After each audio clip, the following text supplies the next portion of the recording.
ಈಗ ನಿಮ್ಮ ಟಿ ವಿಗಳಲ್ಲೂ ನಾನು ನೋಡಿದೆ. ಪಾಕಿಸ್ತಾನ ಘೋಷಣೆ ಸಂಬಂಧ ಅಂತ ಅಷ್ಟಕ್ಕೆ ದಯವಿಟ್ಟು ಹೇಳಬೇಡಿ. ನೀವು ಕೇಳೋಂಥ ಪ್ರಶ್ನೆನೂ ಕೂಡ ಪಾಕಿಸ್ತಾನ್ ಜಿಂದಾಬಾದ್ ಅಂತ ಕೂದಂಥ ಘೋಷಣೆ ಬಗ್ಗೆ ಅಂತಲೇ ಕೇಳಿ.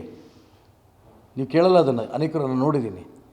ಪಾಕಿಸ್ತಾನ್ ಜಿಂದಾಬಾದ್ ಅಂತ ಘೋಷಣೆ ಕೂಗಿದ್ದನ್ನು FSL ವರದಿನ ಎಲ್ಲೂ ಕೂಡ ತಿರ್ಚಿಲ್ಲ ಅನ್ನೋದು ಅಂಶವನ್ನು ಕೂಡ ಆ FSL ರಿಪೋರ್ಟ್ ಕೊಡೋಂಥ ಸಂದರ್ಭದಲ್ಲಿ ತೋರಿಸಿದ್ದಾರೆ ಅಂತ ನಿಮ್ಮ ಟಿ ವಿಗಳಲ್ಲಿ ನಾನು ನೋಡಿದೆ. ಇವರು ಕಾಂಗ್ರೆಸ್ನವರೆಲ್ಲ ಏನು ಹೇಳ್ತಿದ್ರು, ತಿರ್ಚಿಬಿಟ್ಟಿದ್ದಾರೆ, ವಿಡಿಯೋನೇ ತಿರ್ಚಿಬಿಟ್ಟಿದ್ದಾರೆ ಅಂತ. ಯಾವುದು ತಿರ್ಚಿಲ್ಲ ಅನ್ನೋದನ್ನು ಕೂಡ FSL ವರದಿಯ ಮುಖಾಂತರ ಬಂದಿದೆ ಅನ್ನೋದು ಗಮನಕ್ಕೆ ಬಂದಿದೆ. FSL ವರದಿನ ಪಾಕಿಸ್ತಾನ್ ಜಿಂದಾಬಾದ್ ಅಂತ ಅವ್ರು ಕೂಗಿದ್ದು ಟಿ ವಿಗಳಲ್ಲಿ ಸ್ಪಷ್ಟವಾಗಿ ಇಡೀ ಸಮಾಜಕ್ಕೆ ನೀವೇ ತೋರಿಸ್ಕೊಟ್ಟಿದ್ದೀವಿ, ಎಲ್ಲ ಟಿ ವಿನವರು ತೋರಿಸಿದ್ದೀವಿ. ಅವ್ರು ಯಾರೂ ಕೂಡ ನಾವು ಇಲ್ಲ ಅನ್ನೋಂಥ ಯಾವ ಟಿ ವಿನವರು ಹೇಳಿಲ್ಲ.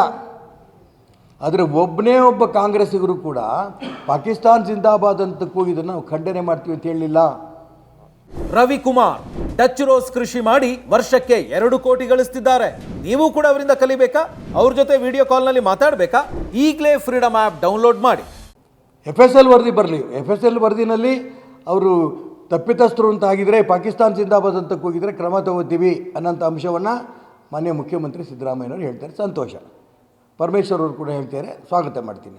DK ಶಿವಕುಮಾರ್ ಏನು ಹೇಳ್ತಾರೆ, ಪ್ರಿಯಾಂಕಾ ಖರ್ಗೆ ಏನು ಹೇಳ್ತಾರೆ, ಪಾಕಿಸ್ತಾನ್ ಜಿಂದಾಬಾದ್ ಅಂತ ಕೂಗೇ ಇಲ್ಲ, ಇದು ಭಾರತೀಯ ಜನತಾ ಪಾರ್ಟಿಯವರು ಸೃಷ್ಟಿ ಮಾಡ್ತಾ ಇರೋದು.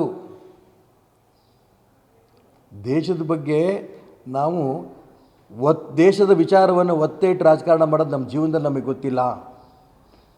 ಪಾಕಿಸ್ತಾನ್ ಜಿಂದಾಬಾದ್ ಅಂತ ಕೂಗೇ ಇಲ್ಲ ಅಂತಂದಮೇಲೆ ಇನ್ನು ತನಿಖೆ ಏನೇನು ಬಂತು?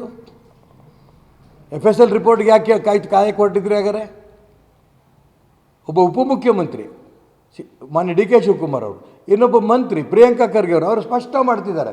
ಮತ್ತು ಶ್ರೀಮತಿ ಲಕ್ಷ್ಮೀ ಹೆಬ್ಬಾಳ್ಕರ್ ಅವರು 10 ಬಾರಿ ನಾನು ಕೇಳಿದ್ದೇನೆ ಪಾಕಿಸ್ತಾನ್ ಜಿಂದಾಬಾದ್ ಅಂತ ಕೂಗಿಲ್ಲ. DK ಶಿವಕುಮಾರ್ ಅವರು ಏನು ಹೇಳ್ತಾರೆ ಅದನ್ನು ಎಂಡಾರ್ಸ್ ಮಾಡ್ತಾರೆ ಲಕ್ಷ್ಮೀ ಹೆಬ್ಬಾಳ್ಕರ್ ಅವರು. ಇದು ರಾಷ್ಟ್ರದ್ರೋಹಿಗಳು ಯಾರು ಅನ್ನೋದನ್ನು ಸ್ಪಷ್ಟವಾಗಿ ಬಹಿರಂಗ ಆಗ್ತಾರಂಥ ಸಂದರ್ಭದಲ್ಲಿ ರಾಷ್ಟ್ರದ್ರೋಹಿಗಳಿಗೆ ನಾವು ನಿಮ್ಮ ಪರವಾಗಿದ್ದೀವಿ ಅಂತ DK ಶಿವಕುಮಾರು, ಲಕ್ಷ್ಮೀ ಹೆಬ್ಬಾಳ್ಕರ್, ಪ್ರಿಯಾಂಕಾ ಖರ್ಗೆ ಅವರು ನೇರವಾಗಿ ಅವ್ರ ಬೆಂಬಲ ಕೊಟ್ಟಿರೋದು ನಮ್ಗೆ ಕಾಣ್ತಾ ಇದೆ. ಮಾನ್ಯ ಮುಖ್ಯಮಂತ್ರಿಗಳು ಮತ್ತು ಗೃಹ ಮಂತ್ರಿಗಳು ಏನು ಹೇಳ್ತಾರೆ, ತನಿಖೆ ಮಾಡಿಸ್ತೀವಿ, FSL ರಿಪೋರ್ಟ್ ನೋಡ್ತೀವಿ, ಅದರಲ್ಲಿ ತಪ್ಪಿತಸ್ಥರು ಅಂದರೆ ನಾವು ಕ್ರಮ ತಗೋತೀವಿ. ಇದಾರು ಉತ್ತಮ. ಅವರಿಗೆ ಕಿವಿ ಕೆಪ್ಪು. ಪಾಕಿಸ್ತಾನ್ ಜಿಂದಾಬಾದ್ ಅಂತ ಕೂಗಿದ್ದ ನಮ್ಮ ಹೆಸರು ಯಾಕೆ ಕೇಳಿಲ್ಲ? ಟಿ ವಿಗಳು ನೋಡಲ್ಲ, ಕಣ್ಣು ಸರಿ ಇಲ್ಲ, ಅವ್ರ ಕಣ್ಣು ಸರಿ ಇಲ್ಲ, ಕಿವಿ ಸರಿ ಇಲ್ಲ. ಭಾರತ್ ಮಾತೆ ಬಗ್ಗೆ ಅಪಮಾನ ಆಗ್ತಿರ್ಬೇಕಾದ್ರೆ ಹೃದಯ ಸರಿ ಇಲ್ಲ, ಕಣ್ಣು ಸರಿ ಇಲ್ಲ, ಕಿವಿ ಸರಿ ಇಲ್ದಿದ್ದಂಥ ಕಾಂಗ್ರೆಸ್ಸಿನ ನಾಯಕರುಗಳಿಗೆ ಈ ದೇಶದ ಬಗ್ಗೆ ಏನು ಕಲ್ಪನೆ ಇದೆ?